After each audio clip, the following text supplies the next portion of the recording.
आज की इस वीडियो में हम constitutional values and fundamental duties का इंटरनल असेसमेंट के सॉल्यूशंस डिस्कस करने वाले हैं। हमारे पास जो पीडीएफ आई हुई है दोस्तों, इसमें टोटल 34 क्वेश्चंस भेजे हैं स्टूडेंट ने, तो एक क्वेश्चन उसने नहीं भेजा है। इसके अलावा इन 34 में से लगभग 29 या 30 क्वेश्चंस मैं आपको बताने वाला हूँ। कुछ क्वेश्चंस में डाउट रहता है, उनमें रिसर्च वर्क भी करी जाती है, बट उसका एग्जैक्ट आंसर नहीं मिल पाता। तो प्लीज़ आप उनको देख लीजिएगा। मैं आपको वीडियो में बता दूंगा कि किस क्वेश्चन में मुझे डाउट है। तो चलिए शुरू करते हैं वीडियो को। पहला क्वेश्चन हमारा ये है, right to education is covered in which article of the Indian constitution. Correct answer है option number C 21A। Number 2 है, who among the following has the constitutional authority to make rules and regulation fixing the number of members of UPSC. इसका सही answer है president. Which of the following is true about Indian Constitution?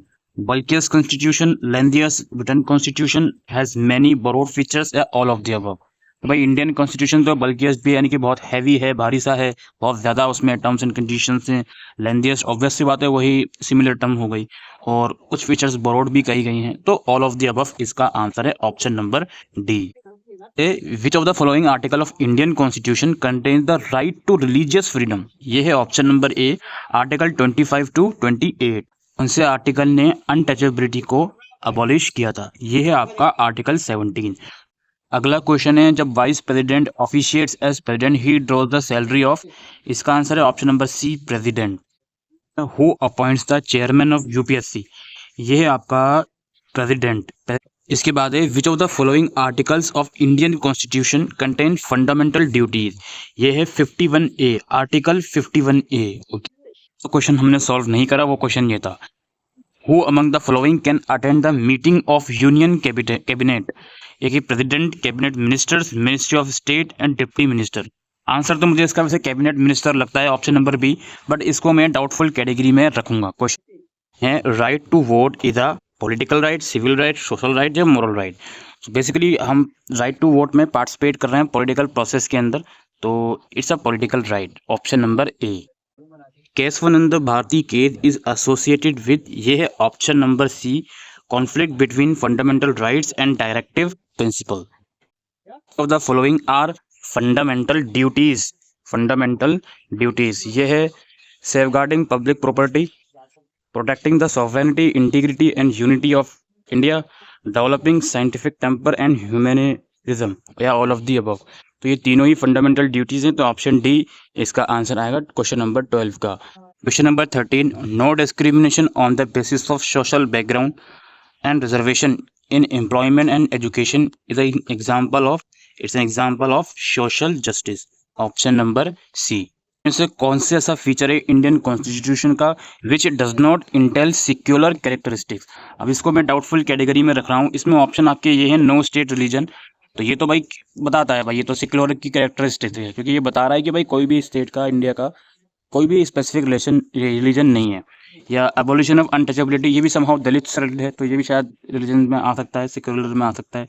Cultural and minority rights और no discrimination based on social background, तो मे भी इसका answer मुझे option D लगता है, सोशल बैकग्राउंड। बट आप इसको एक बार क्रॉस चेक कर लीजिएगा क्वेश्चन नंबर 14 को। तो अब तक 14 में से 2 क्वेश्चंस को मैंने डाउटफुल की कैटेगरी में रखा है। बाद है, what does article 14 stand for. इसका आंसर है equality before law of. Sir इनमें से कौन सा ऐसा इलेक्शन है जो इलेक्शन कमीशन द्वारा कंडक्ट नहीं करा जाता। तो इसका आंसर है लोकल बॉडीज। ठीक है, राज्यसभा, लोकसभा या प्रेसिडेंट का वो सब करा जाता है इलेक्शन कमीशन द्वारा। इसका आंसर है local bodies, panchayat. Question number 18, 17th question एक ऐसा क्वेश्चन था जो बच्चे ने नहीं बताया। ये बात मैंने आपको वीडियो के शुरू में ही बताई थी कि एक क्वेश्चन इसमें मिसिंग है। तो 18th क्वेश्चन पर हम आए हैं, विच of the following cases is not associated with fundamental rights and directive principal. तो इसका आंसर है ऑप्शन नंबर बी, ये है मनरेगा माइल्स, मनरेगा मिल्स बोले क्या बोले इसको, ऑप्शन नंबर बी इसका आंसर है। 19th क्वेश्चन है, fundamental duties in Indian constitution is a borrowed feature of which country. ये है यूएसएसआर, सोवियत यूनियन, यूएसएसआर इसका आंसर है ऑप्शन नंबर 19 का, क्वेश्चन नंबर 19 का ऑप्शन नंबर सी। इसके बाद है, which of the following committee suggested incorporating fundamental duties in the Indian constitution. ये आपका स्वर्ण सिंह कमेटी, क्वेश्चन नंबर 20 का Swaran Singh committee, option number C. तो the following is not the feature of Indian state, presidential, parliamentary, republican या secular. इसका answer है option number A, presidential. फिर है आपका through which of the following constitutional amendment the term secular was added to the preamble, ये है 42nd amendment. इसके बाद है which fundamental rights can not be suspended even during the emergency, इसका answer है right to life and personal liberty. The fundamental duties are mention in, इसका answer है option number ए part 4A। इसके बाद है India is a unitary state, quasi federal या federal या none of the above, इसका आंसर है फेडरल। इसके बाद है in which year were the first general election held, इसका आंसर है 1951-52 ऑप्शन। फिर है आपका which series of article entail freedom of religion, इसमें से कोई बनी है 25 से 28 के बीच होता है वो, तो नन ऑफ दी अबव इसका आंसर होगा। इसके बाद through which of the following constitutional amendment the term secular was added to the preamble, दोबारा से आ गया ये क्वेश्चन, तो मल्टीपल टाइम क्वेश्चन आया है ये एक ही असेसमेंट में। इसका आंसर ऑब्वियसली 42nd है, क्वेश्चन नंबर 28 का ऑप्शन नंबर बी। इसके बाद है 29 विच of the following part of constitution entails fundamental duties, again ये क्वेश्चन भी रिपीट हो रहा है दोस्तों, इसका आंसर ऑब्वियसली 4A है।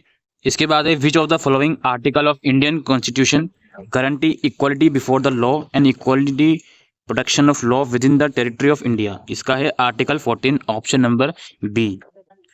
इसके बाद है which of the following is not a fundamental right, right to property, speech and expression, assembly या worship, it's right to property, हटा दिया गया था बाद में अमेंडमेंट के बाद। इसके बाद है क्वेश्चन नंबर 32 जिसको डाउटफुल की कैटेगरी में मैं रख रहा हूँ, which of the following features of constitution are not enforceable in court, तो मुझे ऐसा लगता है कि राइट्स और डायरेक्टिव प्रिंसिपल, यहाँ पर राइट्स लिखा हुआ है, it's not a fundamental rights यहाँ लिखा हुआ है, तो शायद मेरे हिसाब से बहुत A और B इसका आंसर होना चाहिए। अगेन इसको डाउटफुल कैटेगरी में हमने रखा है। इसके बाद है विच article of constitution अबॉलिशेस untouchability, again ये रिपीटेड क्वेश्चन फिर से आ गया, ये आर्टिकल 17 अबॉलिश करता है अनटचेबिलिटी को। इसके बाद है who is the constitutional head of state of India, इसका आंसर है president, option number 34, sorry question number 34 president. और लास्टली आपका क्वेश्चन है the union council to ministers is collectively responsible to, इसका आंसर है हाउस ऑफ द पीपल।